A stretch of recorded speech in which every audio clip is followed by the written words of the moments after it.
I talk to people and I hear this over and over again. They say, yeah, my dad always said, we don't talk about money in our house. Just kind of believing that you always just have a car payment. That's what you do. Walking out of the bank with that title in hand. I was in a state where they handed you the title and it's like, I own this car. The bank cannot take it from me. And I remember like running around, like the weight that was off my shoulders, that feeling of freedom. It was so amazing. It was unlike anything I'd ever experienced before. I believed that investing in the stock market was like the equivalent of going to a casino or buying lottery tickets. Building a different financial picture for your kids, and something that's, important to me and a lot of believers is we want to be able to leave something for our kids, have something, financial to leave them. And this is a big way to do that. It's one of the, biggest knobs that we can turn to kind of move in that direction. And so when we make money that thing that God is supposed to do and be in our lives, then we're off. And I think the reason Jesus gave us so many of these warnings is because he knew that this isn't an easy road to walk. Storing up treasures in heaven. It's like, and I don't know what that means. I don't fully understand what that means, but the point is that we have an opportunity on earth to give, to help someone else, to make an impact else in someone else's life so theirs can be better. And at the same time, add something that we can carry with us for the rest of eternity. As you can tell, guys, we're talking about money today. That's what's coming up next. So let's go.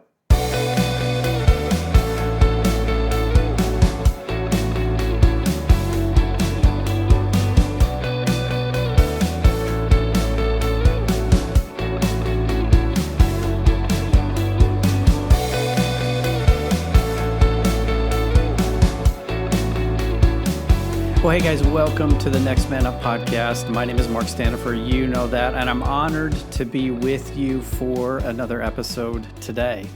Whether you're joining us today for the first time or you've been with us for a while, we're grateful you've chosen to be part of the community that is about being and raising healthy and godly men. Before I introduce our guest for today, just a quick shout out to my man John Glaze for connecting us to our guest and for making that introduction, and an invitation for you, our listeners, to let us know, is there someone you think who might be a good guest for us to talk to on the show? If you've got a suggestion, a recommendation, even a connection, you can email us at feedback@thenextmanup.com. And as always, we would love to hear from you. So today we're coming back around to this topic of money. And to help us do that, our guest is Bob Lotich. He's the author of a book called Simple Money, Rich Life. He's the founder of an award-winning blog called SeedTime, which you can find at seedtime.com. He's the host of the SeedTime Money podcast. He's a certified educator of personal finance. He's a dad. He's a husband. He's lived this journey through his own experiences and stories, which come out in the episode today. And he brings that all together in a package of wisdom and insight and experiential learning to help others be better about their money.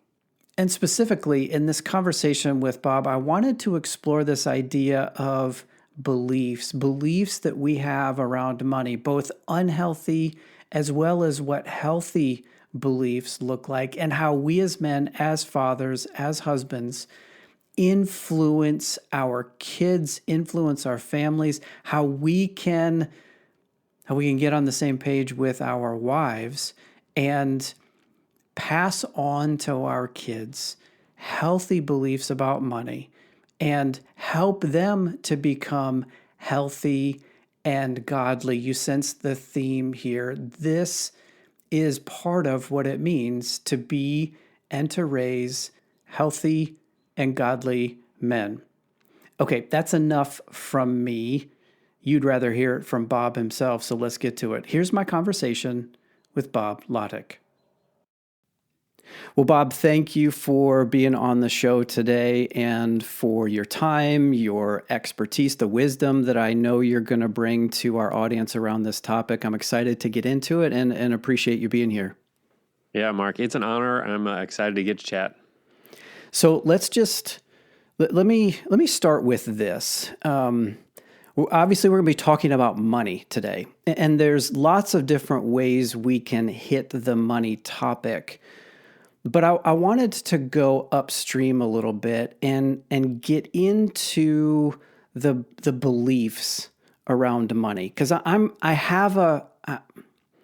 convinced. Maybe you can unconvince me, but I'm convinced that a lot of our behavior around money really emanates from beliefs around money. So let me stop there. Would you agree, or how would you modify what I just said?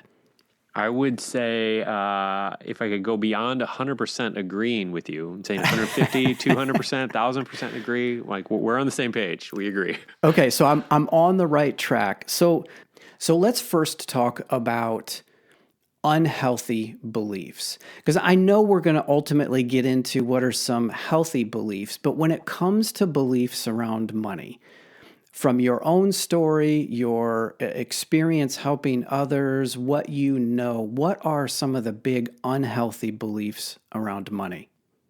Yeah. So one of the fascinating things that is just mind blowing to me is that I talk to people and I hear this over and over again. They say, yeah, my dad always said, we don't talk about money in our house.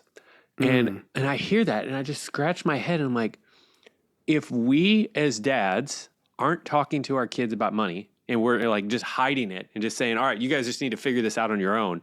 Like, what do we think is going to happen? And what I'm convinced, kind of based on what you just said here, is that all of our beliefs and education about money is going to ultimately come from the wrong places.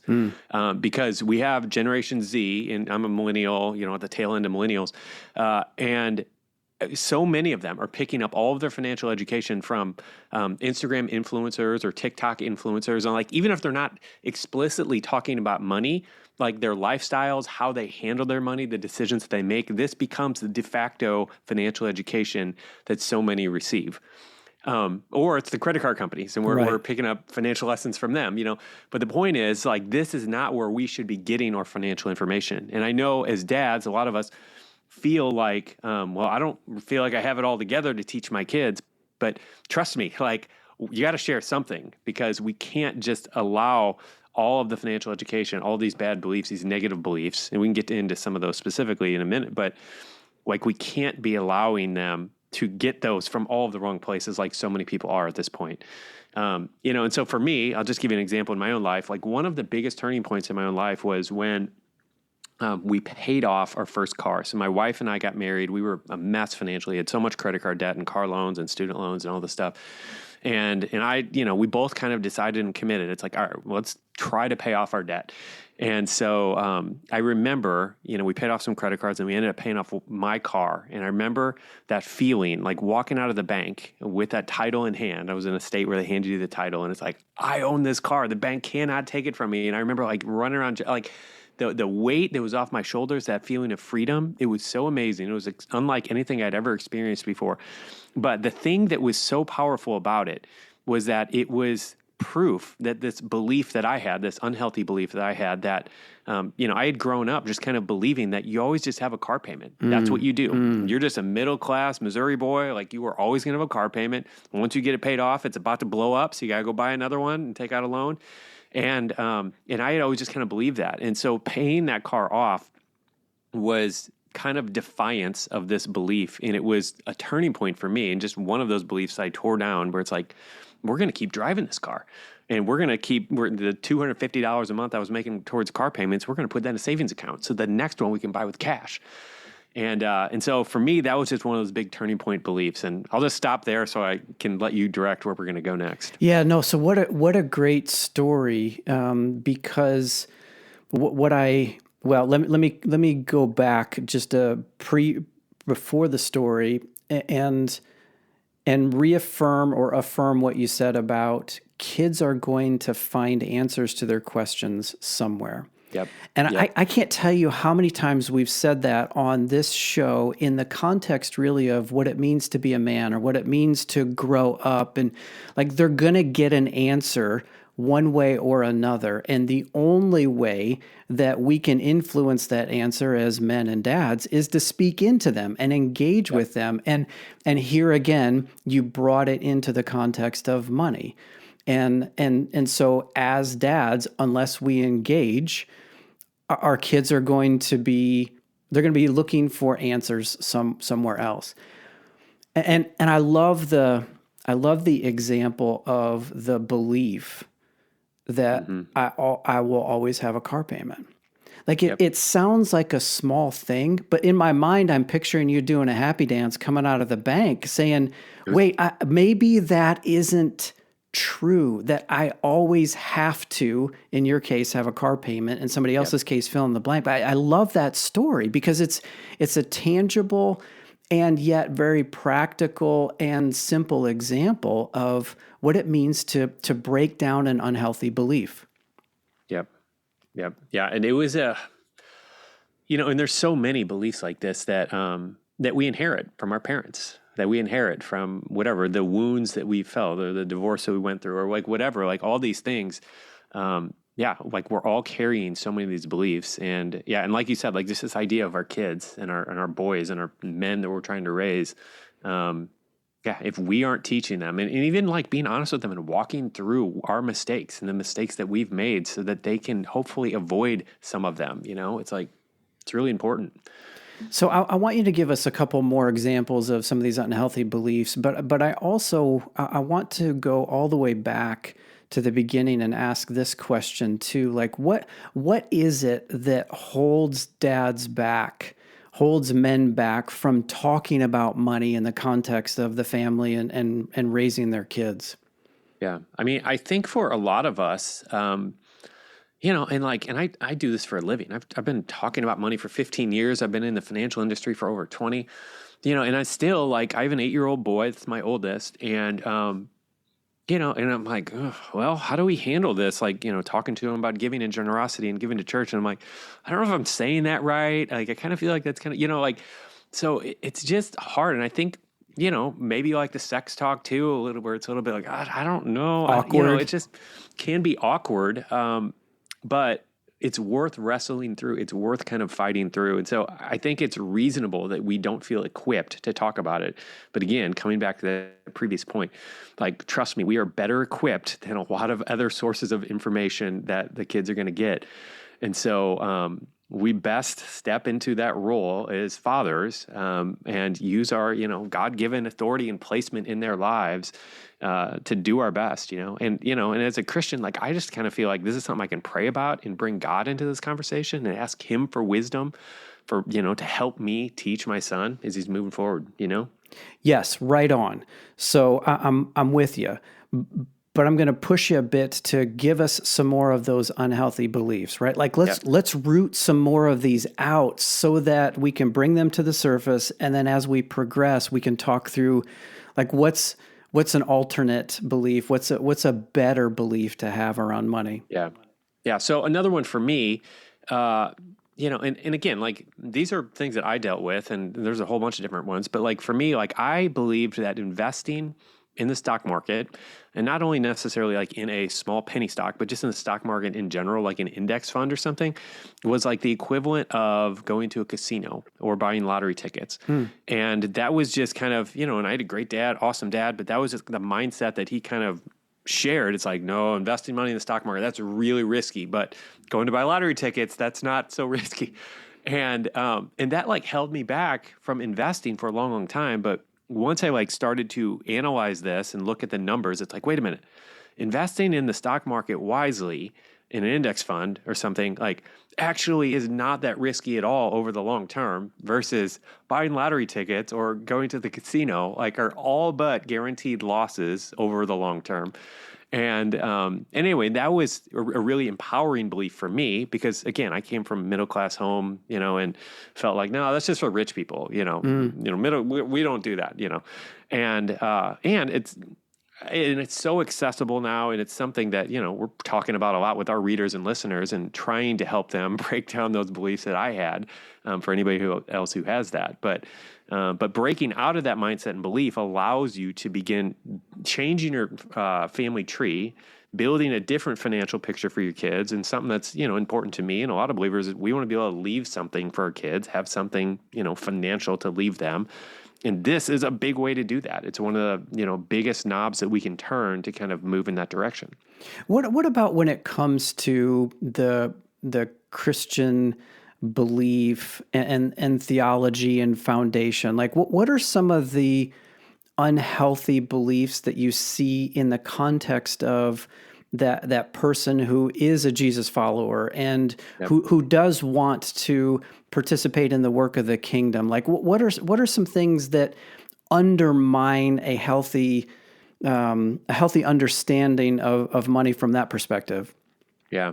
So, I mean, two big common ones that I think we see in the church a lot are the one extreme that, we all laugh and make jokes about is this idea that if you're rich, you're more righteous, and then on the other extreme is this idea that if you want to be righteous, you need to be poor. And it's like in both of them, I think you can take a Bible verse and support each one of them. But when you look at the Bible as a whole, all of the Bible verses about money and referring to money and everything else, like when you look at it holistically, it seems like there is a middle ground balanced approach that I honestly think a lot of Christians aren't walking in. And I think, so when I study the New Testament, I study all the Bible verses about money and Jesus' warning and all this stuff. The common denominator, the common theme is our hearts. Yes. God is after our hearts. He doesn't want our money to be our affection. He doesn't want us to trust in our money. He doesn't want us to look to that as our provider. He wants to be in that role. And so when we make money that thing that God is supposed to do and be in our lives, then we're off and we start wandering down a weird path. And it's easy to do because money, it can fill that, or it seems like it can fill that role. And so it's easy to put our trust and affection towards it. But I think from my study of Scripture, I think the proper way to do this is to view money as a tool, not as a goal to chase after, but as a tool to fulfill whatever the thing that God has for us to do on this earth, So whatever the assignment is that He has for each of us, if we use our money as a tool to move forward in that and to make more impact, then I think we're doing it right. So you're making me think of my own story and my own challenges, and Yeah. I've certainly, while economically I've not tended this way, my belief set has seemed to be poor equals pious, and. Yeah. Like I even right now, like this is real time for me working through where does that come from, and is that really right, and what does that really mean? So I'm thinking along those lines, and the other thing that I'm thinking that I have struggled with in the past, and these two may be in conflict, and that could just represent part of my evolving journey too. But looking at money as evidence of your relationship with God or of God's favor or God's blessing, like looking specifically at that as the determining factor. He loves me not, he loves me. Like we're pulling daisy petals here. Is that just me, or have you run into that as a theme in your work with other believers too? 100%. Like that's super common, but I would argue like it's just not right, because I mean, you could make the same thing about, all right, well, if you're healthy, then God loves you. And if you're sick, then, you've been sinning. Or, if you weren't able to have kids, it's like God doesn't let, I mean, you can apply this to anything. And so I think, and it's again, like if we go back to Scripture, we see some people, some righteous men and women of God who didn't have a ton of financial means, but we see some who did. So we see some fabulously wealthy men and women of God who had a lot. Like, but I think the key, again, like we said, is coming back to not letting it have our heart and it not being this thing that we're just chasing after and lusting after, but to view it as a tool to fulfill whatever assignment God has for us. And I think when we do that, I don't know, I think there's a healthier way to walk with money and to handle money. But it's like at the end of the day, like there's a lot of warnings about handling money and wealth, like all throughout the New Testament. And I think the reason Jesus gave us so many of these warnings is because he knew that this isn't an easy road to walk. I mean, for me personally, like I liken it to just the struggle as a man with lust or with letting my eyes wander or whatever else like that. Like, I mean, I'm 40 years old. I mean, you might be a little bit further down the road than me, but like from what I understand, from what I've heard from older guys, like this doesn't go away. Like this is just a battle and a challenge that we have to deal with as men, pretty much for all of our lives. I mean, you can confirm or deny for me on that, but I feel like money's the same way. Well, I'm about 10 years further down the road from you. Yeah. But the temptation and the distraction has not changed in 10 years. Yeah. And I think you're right on to bring it back to the heart and anchor it in a relationship context. And I also hear what you're saying is affirming the guy out there who's still kind of struggling. Even me, right? At almost 50, still kind of struggling and willing to take another look at, well, what have I believed about money and where have I maybe been off? Because it's a continuing journey and it's learning and it's growing and it's challenging beliefs and assumptions and holding them up against truth and the relationship that is in that truth. And I think to your point, not to steal your thunder, but when we get the idea that God just wants to be in a relationship with us, then we can read the words of Jesus and the apostles, and even back into the Old Testament, the wisdom and the prophetic literature there, and see it in the context of this will help you live better inside of our relationship if you just trust me.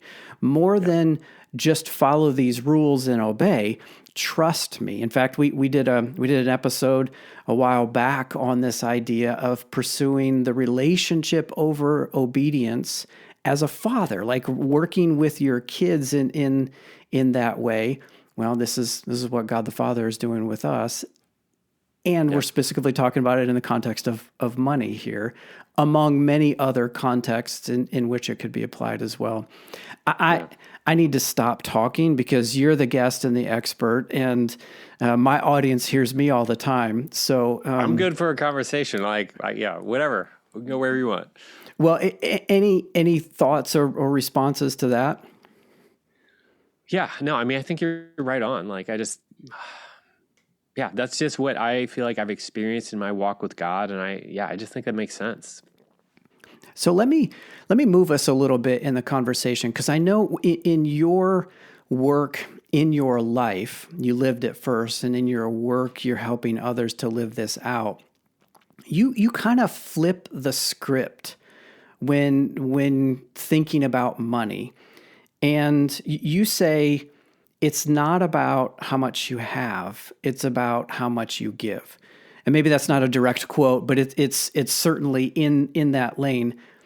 Talk more about that.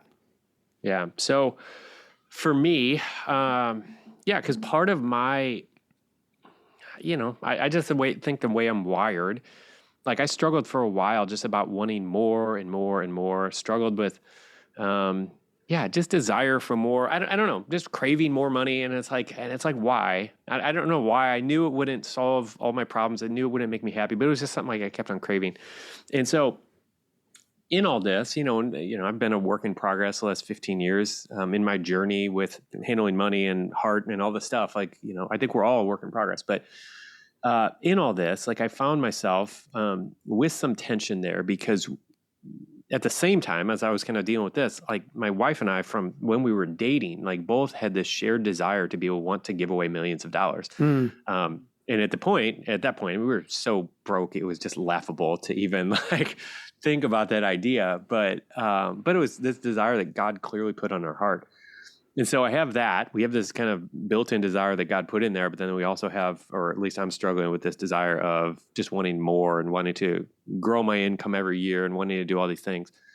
And so what I ultimately kind of ended up landing on after praying was this idea of just evaluating, like, what is financial success? Because like if you look at, the world's advice or the world's definition of financial success, it'll be, all right, you have $3 million when you retire, or you retire at 40, or you buy yourself whatever, a yacht, like all these different definitions of how the world would define financial success. And I was thinking, all right, well, I'm a Christian. It's like, do I define it the same way? Is that the same way I should define it? And so I was thinking about this, like, wait a minute, I'm an eternal being, So if I'm an eternal being for all of eternity and I'm on earth for this short little sliver of time, what does it look like to think of financial success through the lens of eternity rather than this short little sliver of my life? And I realized, well, it's probably going to look different. And it's probably going to be more about what I gave than what I accumulated on earth that I can't take with me for the rest of eternity. And then like, as I was thinking through all this, and I'm thinking, and then there's the verse of, 2 or 3 different verses that kind of point to this idea that when we give, we're storing up treasures in heaven. It's like, and I don't know what that means. I don't fully understand what that means, but the point is that we have an opportunity on earth to give, to help someone else, to make an impact else in someone else's life so theirs can be better. And at the same time, add something that we can carry with us for the rest of eternity. And so anyway, so that's just kind of reframed. That's kind of how I landed on this and reframing my whole idea of what financial success looks like and what I should kind of lean to as my biggest financial goal. So in that then transition, what did that lead to? Like I can hear the tension and the shift. You've given us a look at the before. What's the after? Yeah. So for me, because I'm a numbers guy, like I decided, all right, well, if this is the most important thing to me, then I need to start tracking that rather than, because I was tracking my net worth and tracking how much I'm accumulating each year. And I'm like, I'm tracking the thing that's leading me kind of in the direction I don't want to focus on. So we began tracking what we call our net given, which is essentially just a running spreadsheet total of everything that we've given. And we've done that for the last 16 years. And, Mark, it's been so fun tracking that because now it's like we're tracking the thing that's most important to us. And so that's where we're putting our focus and our energy. And it's just fun to hit some milestones. And so Linda and I will give each other a high five when we reach certain points where it's like, oh, that's really cool. Look at what God has done through our giving, and look at, what he's done. So it's not just to pat ourselves on the back, but just to celebrate the things that are most important to us. So it's interesting. What I'm hearing is a couple of things. Examining what success means, and in the context here, it's being successful with money, and it's identifying what you want. And dude, I don't think I've ever heard anybody say track your giving other than for, the March, April filings for federal returns. And even that is like, because of the way taxes have changed and the standard deductions, like even itemizing your charitable giving has become less important unless you're in that big bracket and giving bunches away. But like, I've never heard somebody say track your giving before. It's such it's a 180-degree shift from what you typically hear. Yeah, no, 100%. Like, yeah. And I hadn't heard the idea either. And, I think it was just one of those God things where he dropped it. And it's like, he knew I needed it. And so, and maybe there's some other people who do as well. But again, like for us, it changed the game on giving. Like it, because part of my giving journey over the years has been, all right, how do I make this thing that I don't really like doing that feels like it hurts? How do I make it more fun? And there've been a couple things over the years, and this was one of them that really made giving a lot more fun. And that's, and again, it comes back to optimizing for the thing that is most important. Yeah. And so, like I said, so in my case, like I feel like I've identified financial success eternally, like what I'm going after. And so I need to do things to make that as easy as possible to move in that direction. And so this was a big one that helped us really get excited about it, just seeing that number grow. You know what I mean? So I'm familiar with spreadsheets. I have labeled myself a numbers guy in the past. Yeah. So I'm putting myself in your shoes, and I'm picturing the spreadsheet. But instead of assuming what's on the spreadsheet, like give me an example. Like, what is it? Yeah. Do you track? How small? How big? Is it everything? Like what's on the spreadsheet? Yeah, no, I mean, we can go through it. I mean, we have a free template we can give all your listeners too, if anybody wants to grab it. But, but yeah, like we put everything on there. So our, monthly giving to our church will go on there. Any charities that we support, we'll add that to it. But then the things that, I don't know, that I think are really fun, like my favorite giving, honestly, is giving to individuals and situations where we can make a dent in their lives and we can see what happens when we do it. Like that's some of my favorite stuff. And so things like that. So for example, we just had one of our readers reach out like a month or two ago. She sent me a message on Instagram and said, "Hey, I'm just wondering if you can help me out. I'm 35. My husband was 35 and he just instantly died and left me with my 2 little kids and I don't know what to do." And I'm like, "Oh man." So my wife and I get on the phone with her and just kind of talk through some stuff. But because of, how we had set up our accounts and whatever, and we had some money set aside that we could give. So we were able to do that. And so then that goes on that sheet. Or if I take a friend out to dinner, that will go on that sheet. And so we're just constantly looking for things to do on there. And, and some people are like, it might be too much work. And you can structure this however you want, like whatever makes most sense for you. But for us, it's just a fun thing to be able to continue to add to. Yeah, so it's not just the cash giving that you're tracking for sure. Yep. And there's a phrase rolling through my mind back from the corporate days, and I'm not going to get it quite right, but the gist is this: you pay attention to what's important. And so if giving becomes important and you pay attention to it, then therein goes the mindset shift, the focus shift, right? Like getting toward your definition of success and then being able to celebrate. There's a joy for the giver and there's a joy for the receiver. And it's cool. Our listeners can't see you, obviously, because this is just audio, but I can see the smile and I can see the body language as you talk about giving and the fun it is and the joy it is for you and your wife. Yeah. Yeah. No, yeah, it is. And it's grown to be one of our, biggest joys in life. And some of our greatest memories have been things that we've gotten to do through our giving. And so, that's why I'm a big proponent for it. It's not, because like when I started, we started our journey of generosity or whatever we'll call it. Like I remember reading that verse where Jesus said, "It's more blessed to give than to receive." Mm-hmm. And I'm like, I don't think I believe him. I don't think you're right, Jesus. I don't think you got any good gifts or something like, but as we've, continued to grow in this and, I just think it's true.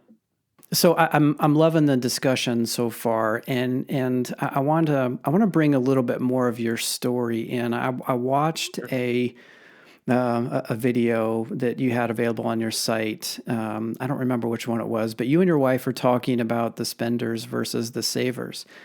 And it was entertaining and well done, but it's also indicative of I think what many of our listening audience is dealing with in their home, where they're not necessarily wired the same. Husband and wife are not wired the same. And it may not be stereotypical, one or the other is biased towards spending or saving.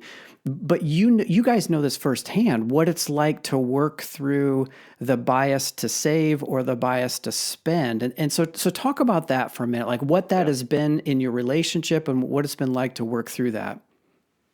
Yeah. So, and again, like coming back to us as dads, what I think is important, because now, like I said, my oldest is 8 and, and I'm having this revelation, that every dad has of, man, they are picking stuff up quickly. And even when I'm not trying to teach them anything, right. So they're always watching. Our kids are watching, they're paying attention to how we're doing things with our spouses and they're hearing more than we realize, And so, one of the things that I think helped us a lot, and we've talked to a lot of readers and listeners who have had similar experiences where this has really helped them, was, just going back to my story again, like when we got married, Linda is the spender. She's a crazy spender, whatever, doesn't look at price tags, like just buys stuff, whatever. And I'm much more of the analytical spreadsheets, whatever, all the stuff. And I remember when we got married, building out our budget and I'm like, all right, this is right. This is the math. These are the numbers. This is right. What you are doing is wrong, but this is right. So you need to start doing this because this is right. How did that work And for you? yeah, and as you can expect, like that doesn't work real well. That doesn't go real great. And anyway, and so one of the things that God kind of helped me grow in was understanding that He had put us together for a reason, and that she had value to add, and that even though in my brain this is right, it's not necessarily right. Like math isn't the only way to solve and to think about and evaluate every decision. And so as I began to look for the value in what she had to bring, it helped me grow a lot. And ultimately, I think helped me have a much healthier relationship with money because without her, like I could tend to be someone who, wants to squirrel everything up and save everything for the future and never feel like there's enough. And whereas what she has brought to our equation is this sense of money is meant to be spent and don't save it all up forever because you might not live to that point. Like a lot of different things, but she's brought a healthy balance. And I think I've helped her. And so together we've brought balance to each other. And I think both of us are far better off now because of that. So you're hitting on one of the follow-up questions I wanted to ask you in this lane, which is for the guy who thinks she is the problem and she should go first. We're challenging you, Guy, to realize there's a part that you need to play here. There is something that you can do first, which involves being willing to compromise, being willing to understand, being willing to see the benefit from the other side. And Bob, as you're talking, I'm thinking, my wife and I are wired very similarly when it comes to money. We're biased towards saving. And yet, I think what we miss is the joy of spending and using the money for fun and enjoyment and entertainment purposes because we're so biased one way. And so hearing you say there's benefit and there's value from the complete opposite, it rings true in my home because I don't have that complete opposite. Now, maybe we have maybe we have less stress because we're not at odds. But I do think we're missing something in our relationship that you and others have where one is the spender and one is the saver. Yeah. I mean, in your situation, from my experience, is less common. I think most tend to be a bit more polarized and a little bit different. But yeah, just adding to that, I would say that I think the best way to do this, is for somebody in my situation who has a very different spouse, is to look for, intentionally do this, intentionally look for what's right with how they're doing things, like what you can learn from them, what value they bring. And then at the same time, look for what's wrong with how you're doing it. So even if you feel like I'm doing it right, or this is math or whatever, take an honest evaluation and pray and ask God to reveal what those things are. But, and I think when you do that and there's that humility involved, I think it's easier to get into a balance point. And yet that's the complete opposite of our tendency. Our tendency is to look for what's right in me and what's wrong in the other person, right? So again, you're saying flip the script and look at it differently. In addition to that, would you say that there were one or two things that you and Linda did that were pivotal in being able to get to the point where you are today? Mm-hmm. So in terms of us getting on the same page and being in unity, one of the really practical things that I did was I realized if we're going to make this work and move forward, we got to be on the same page.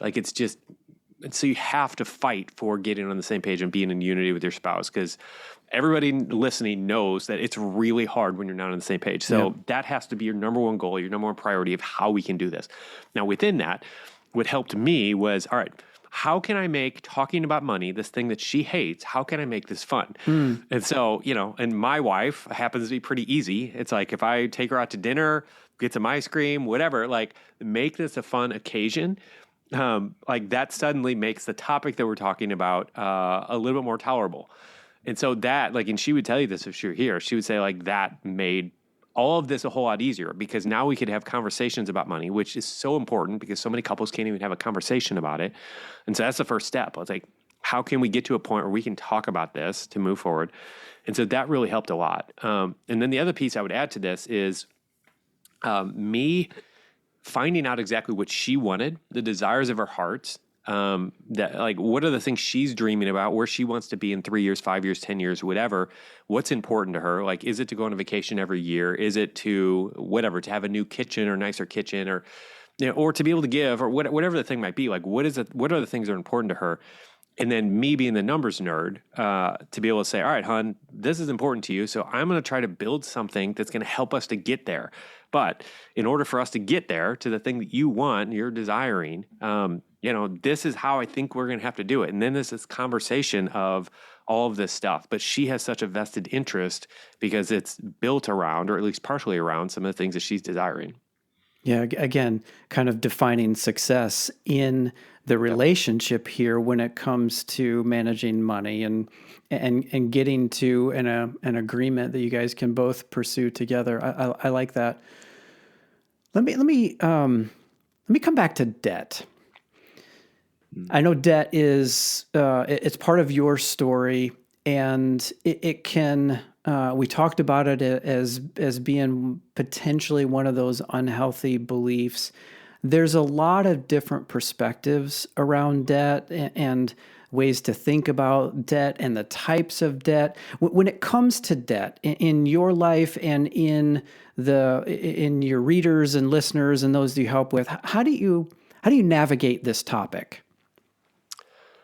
I mean, I don't like it. I don't think anybody is like, yeah, I'm excited. I want to just take on a whole bunch of debt, you know, without any specific reason.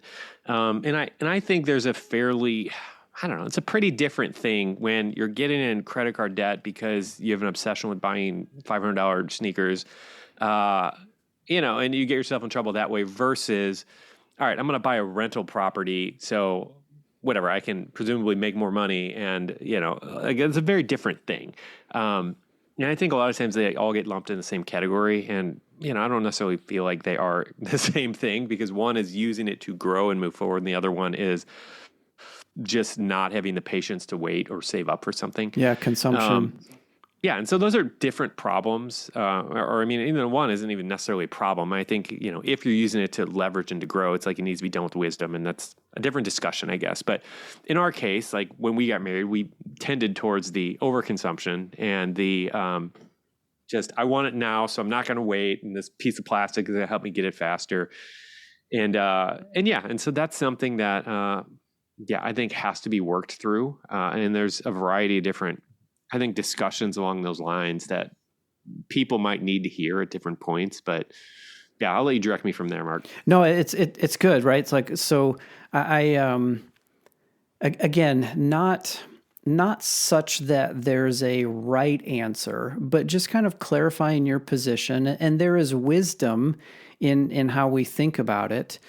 And often what I hear is what you described. There's the consumer debt, which would be household items, clothing, cars, vacations, things that you swipe on a credit card or get onto some payment plan for. Yeah. And then there's more of like the investment debt. But I like the way you said it, that even that, the investment debt, the not necessarily always bad debt, in air quotes, requires some wisdom. Because I know, just off the top of my head, I know a couple of guys who have ended up in bankruptcy situation because they were investing in real estate and they borrowed and leveraged and got upside down when market turned, and bankruptcy was the only way out. So it's not like that is necessarily, well, it comes with its own risk and caution. Let me just say it that way. Yeah. I would imagine you would agree. Yeah, no, completely. I mean, and that's the thing. It's like Yeah, there have to be other factors considered in when you're leveraging like that, and you have to be thinking about those. And I've seen this over and over again. I mean, and part of the problem too is that the banks got foolish, and so everything in 2008 that we saw, I mean, the banks got greedy and they got foolish. And I think for so long, so many of us just assumed that, well, they're not going to lend us money unless it's safe, Right. whatever the amount, like to borrow whatever they say we can borrow. Like that doesn't mean it's wise just because a bank is willing to borrow you or lend you this much amount. So, and I think that's tricky because I think so many of us like look at the lender like we do our doctor, where it's like they're the expert. If they're saying that I can borrow this much, then I must be able to handle it. And it's like they don't know everything you think they do, and clearly, that's not the safest approach all the time. But yeah. It sounds like, again, motive matters. And to be able to have the self-awareness to really assess your motive is critical here. Why am I swiping the plastic? Or why am I mortgaging the property? Once you are aware of the motive behind it, which that's not always easy, right? It takes some courage. You got to stare at yourself in the mirror. It might take some help to ferret out from somebody else that you trust. But once you can get to motive, then you can frame it in the context of what is really important to me. What do I want? Why does it matter? Where am I going? Back to what you said about success. But it seems like, once again, motive is pretty, it's relevant here in what drives debt type of behavior. Yeah, no, absolutely. I mean, I think we see that through and through all our money decisions, everything that we make. Yeah. And I think a lot of times, again, it just comes back to our heart. It's like, what is the thing that's driving it? So, yeah, I think you're on. So you mentioned this a while back, and that is the influence that parents have on their kids in establishing beliefs and behaviors and conditioning about money. I want to take us back there and hear what you would suggest are some good ways for dads to engage the topic of money and to establish some healthy beliefs and maybe even like make it age appropriate or make it fun or draw them into the process such that there's buy-in and engagement and education, even if you're not ready to open up your financial statements and start taking them through. Like talk to the dad and put some tips and tricks in his kit. Yeah. So again, where I am with my kids, 8-year-old boy is our oldest. We have a 5-year-old daughter, and then we have a 2, almost 3-year-old boy. And so that's what I'm dealing with in terms of all this. I haven't been beyond that into the teenage years or anything, but we're just looking for opportunities to have conversations, and especially our 8-year-old at this point. And he just had a entrepreneurs workshop at his school, and where all the kids, and I love that they did this. It was so great. They made all the kids actually create some product, and then they all came together and sold their product, and they had to figure out pricing, and they had to do all this stuff. And then everybody, all the parents came, and if they invited people, so people went through and bought stuff, and then the kids had money. And it's a Christian school, so part of what they said is we encourage you to give 10% of what you earn, and so do all this. And so it was really helpful. It was a great opportunity for us to just have conversations about all this. But we're always looking for. So I always look for the counterpoint, and so it's really easy. The world has, the world that the kids are growing up in has so many bad illustrations. And so I look for those, like what is the thing that he just watched? I'm like, all right, pause. Now we can have a conversation. Because, so all of them, that thing that they just did is actually pretty foolish. And the end result of that, I know they're making that look good, but the end result of that is this and this and this. And, and so personally, that's how I've been doing it the most at this point, is just looking for those opportunities. And again, we're not showing the kids our specific bank accounts and everything yet, but we're trying to let them listen in, even if whatever, they're in the other room playing with toys, like just not hiding some of the conversations that we're having about money, Linda and I, just because again, we know they're listening anyway. And so if we can have these real conversations with them and working through and making decisions about giving and spending and buying this or that or whatever, I think ultimately it's going to help them. How have you handled the spending and the saving and the giving decisions for your kids up to this point? You know, like when I was growing up, it might have been chores or an allowance, like that type of language. It may not be so prevalent today, but with your kids to date, how have you practically let them make some of their own decisions here? Yeah, it's I mean, it's hard because some of it's like you're not doing that right. Again, me coming back Right? to my ways right. Right? But he so our oldest boy, I'll just put everything in context of him because he's where most of it's happening. But he I don't know. He wanted. This is so funny. When he's 4 years old, he wanted to cut the grass. Like he kept on asking me to cut the grass. I'm like, dude, you're just a little bit too small. And I'm like, all right. I like kind of pushed him off. I said, when you turn 5, I'll let you cut the grass. And as soon as he turned 5, he's like, Dad, can I cut the grass? I'm like, you're still pretty little, but how about we'll go out there to do it together? And so we're pushing it together. And I mean, he just kept on wanting to do it. And so really, like every time I would go out and cut the grass, he'd come running out and he wants to help. And I'm like, okay, we can do this together. And finally, he turned 6, and I started letting him cut our front yard. Wow. And I'm out there watching, making sure he's okay. But anyway, and so in this, I'm like, all right, buddy, you're going to do the work, so I'm going to pay you. You're going to earn some money for doing this. And the interesting thing for me, and I think this is like a discussion that can go a million different directions in terms of the future of currency and cryptocurrency and whatever else, but he has never been motivated by fiat money, paper bills or coins, the way that he has like video game currency that he can use in the game. And he can put the pieces together that he can take the dollars and turn them into video game currency. But it's interesting that, for him, the way he's wired, like he really values the video game currency. And so for me, like just as a parent, that's been something I've kind of had to think through. It's like, all right, well, I don't know, maybe I need to recalibrate how we're paying for chores, like one thing. But yeah, that was a kind of surprising thing for me. Yeah, so I know I drifted from your question a little bit, so point me back. No, it's good, right? So you're learning who your son is.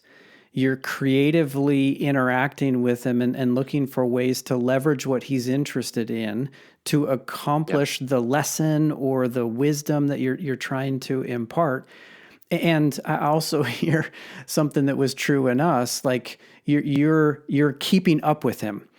And it's not like you're 50 steps ahead. You might be like a half a step ahead because you're learning as you go as well. That was certainly my experience. And in fact, what I used to joke with my wife about is as long as we can stay just one step ahead of them, they'll never know. They'll never know that we don't have it all figured out because at least in the moment, we're one step ahead. But boy, it felt like many times we were 15 steps behind. And I think that is probably every father's journey, just trying to figure it out as they go. But like what other things have you done with him just to, again, encourage the behaviors or start the discipline or the habits early?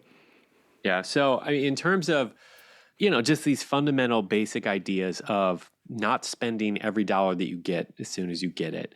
That's been one we've worked through a little bit. And then the other thing, like we're really trying to, I don't want to push him to be get a big giver. Like, I don't know, like, is this something where it's like, this is a really big, important thing to us. And, we wrote a book and this is a big part of the book. Like, it's like, this is a big part of what we're doing. But I don't think that we're going to turn our son into someone who loves giving the way that we do by forcing him to do it. Like, I think this is one of those things that has to be caught rather than taught type of thing. And so and again, like you said, I'm trying to figure this out as I go. Because again, every human is different. And so it's not just like this one formula that you can apply to all kids. But as I'm watching him, I'm trying to figure out what this looks like. But coming back to the first part of just how do I keep him from, because he's definitely a spender. Like he doesn't have any interest in saving any money. It's like, how do I keep him from, or get him excited about saving money? And so like one of the things I've tried is, all right, what if I incent him extra for saving? And I say, all right, if you don't spend all of your money today, then I'll give you whatever more, almost like interest in a bank account if you wait until next week. So we've attempted to do that and some things like that. And then on the giving front, again, we're just looking for conversations, opportunities to talk about it, and in asking him what he wants to do rather than strong arming him into this. And this is my belief on this. Like, I've encountered a decent number of Christians who, I don't know, have always been forced to, by their parents or whatever, to tithe or something like that. And so they spend their whole youth. And I think that's really good. Like, I think that's a great thing that you grow up tithing and you make it into your 20s and you're a regular tither or regularly given to church or whatever. But at the same time, I've encountered some Christians who just kind of think, well, I've always done it. I've done the thing. I'm resting on my laurels. Like, I don't have to do anything else. And again, when I read the New Testament, like, I don't know. Like, I don't think we get to this point where we just stop in our giving, and God might not ask us to do more sometimes. And so that's just something personally or anecdotally, I guess, I've observed where it's like, I don't want to force our kids and say, I'm going to take your 10%. And like, I want it to be giving. I want it to be out of their heart. I want it to be a choice that they make. And I'm going to trust that God's going to kind of work in their heart to get them where they need to be with that. I think that's probably a better move than me strong arming them and basically taking it as a tax. But I don't know. We'll see. Well, there's definitely a tension there of how do I encourage behaviors that I know are good behaviors and that could turn into a foundation of discipline and wise choices without it becoming legalistic. I mean, I don't know that there is a right answer other than whatever you think is the next best step to take that step, and then figure it out as you go, because you're working in the context of people and relationships, and people and relationships get messy, some messier than others, and I'm also thinking, Bob, like, for you and your wife to get to where you are, you had to be at a point where you were overloaded with credit card and student loans and car debt. Like, you were a mess is what you said. Yeah. And of course, you don't want that for your son any more than I want that for my kids. But that's what it took for you. And so who knows what it's going to take for him in that experiential learning in order for it to click. And I think you're probably right that it's not going to be in a legalistic behavior where it really becomes a heart desire or a heart motivation, versus just a compulsive behavior because this is what I was told to do or how I was raised. Yeah. No, yeah, and I'm sure you talk about this all the time on the show, but just that tension of, just letting your kids make mistakes and trusting that they're going to work out through them and learn the way that you learned and got through it. That's hard. It's like, I want my kids to avoid them. I want them to have the wisdom without having to go through that. And I think there's a way to learn some things without going through it. But of course, we all know there's some things you have to go through. So I've been holding off sharing this story because I didn't want to co-opt the conversation, but I think it's appropriate here. And I've told this story in the past on the show maybe a couple of times. Forgive me, listeners, if you've heard it. But one of the best moves we made financially was pure reaction out of frustration in the moment. And the moment was, Mom, can I get that piece of clothing? I don't remember if it was a shirt or shoes or a hat or something, but I want this, I want this, I want this. And my wife was like, I am done. I am done telling you no or telling you yes.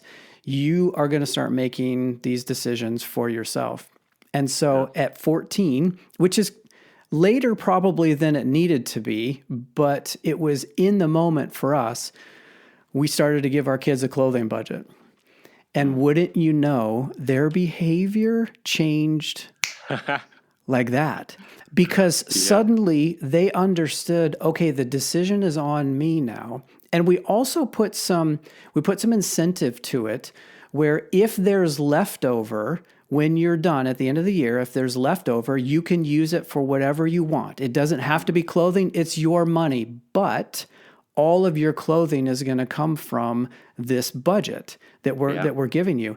And up to that point, all three of our kids, up to that point, they had no concept really of how far is this money going to go? How long is it going to last? And so the spending trickled to a drop until they could get their legs underneath them of, am I going to run out? Like, are mom and dad really going to send me out in the middle of winter without a coat, or with a coat that's 3 inches too short because I grew? And I mean, we amped it up a little bit just in the delivery and some theatrics. But their behavior, that's brilliant. I love that their idea. behavior changed overnight. And dude, it was a total reaction because we were just so frustrated with the I want, and said, fine, you spend your money. And it's one of the best parenting moves that we've ever made. But again, it came out of desperation. Like, we've got to do something because this is driving us nuts. That's so good. I'm going to steal that. Well, you're welcome to it. Because you've shared your pain and your struggles and turned those into some triumphs. I'm happy to contribute in a small way. Well, but before we land the plane here, Bob, I want to make sure that you get a chance to share your available resources and the work you do with our listeners and how they can connect with you. Because I know, like, this is a topic that everybody struggles with or deals with. It just is. It's universal. If it wasn't, Jesus wouldn't have spent so many words on it in the gospel accounts. So how do you help? How can you help people? For those that are interested and say, I need Bob's help, what can they do? How can they engage with you? Yeah. So, I mean, we're trying to help people any way we can. And so I think one of the best things, our best starting point is our new book. It's called Simple Money, Rich Life. And it's just a great starting point for this whole journey. Beyond that, we have courses where we teach people really simple, effective budgeting method. We have an investing course where we teach people how to get started investing. But yeah, you can connect with us. We have a podcast. It's called SeedTime Money. Or, we have an email newsletter at seedtime.com as well. Oh, that's great. I know there's somebody out there that is like, this episode was for me, and this is a way for me to engage. And if that's you and you're listening to me now, you've heard me say this, but don't let this just be information. Move yourself to some action here so that you can take steps forward in growing in how you're managing your money and how you're relating to your wife and how you as a dad are helping your kids come behind you. This is part of what we mean when we say being and raising healthy and godly men. We're thinking about being healthy in a big, broad context here, which includes your money. So do something, whatever it is on your heart to do. Don't wait, do it, take that next step. And if it's reaching out to Bob, he and the SeedTime business and ministry and resources are available. Of course, I'll make all that in the show notes as well. Bob, any last thoughts before we go? I mean, I think the thing we touched on just a little bit ago, but just this idea that it matters how we're doing our money. Like, it matters. Like, our kids are watching. So even if you're like, I don't really care about myself, like, think about your kids, think about your sons. It's worth moving forward in your financial journey and getting better and more solid, if for no other reason than for them. Spot on, man. Spot on and well said. Thank you for giving us your time today. Thank you for the work that you're doing to help us to be better with our money. And I wish you all the best. Yeah, I appreciate it. Thank you so much.